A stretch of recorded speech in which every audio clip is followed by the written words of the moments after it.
আমরা রক্ত দিছে, আমার ভাইরা জীবন দিছে, আর আপনারা এই দিক দিয়ে দল করেন।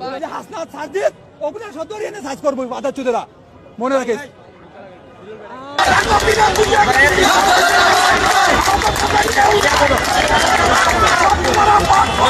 দেশটার যে অবস্থা হবে এটা আমরা কেউ কল্পনা করতে পারিনি। আমরা বর্তমানে তো কেউ ভালো নাই। যে বলবে ভালো আছে, আমি মনে করবো সে চুরি করে, সে মাদক ব্যবসায়ী।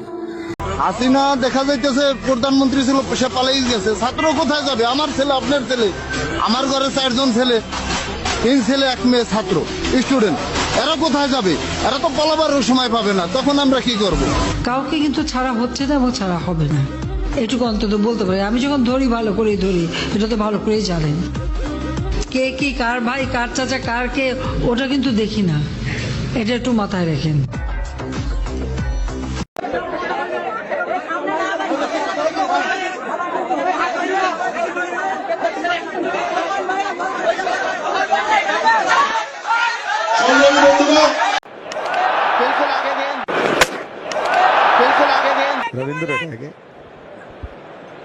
তারা এখন আর ছাত্র নেতা নাই, তারা এখন জাতীয় রাজনৈতিক দল এনসিপির নেতা হয়ে গিয়েছেন, নাপা নাগরিক পার্টি।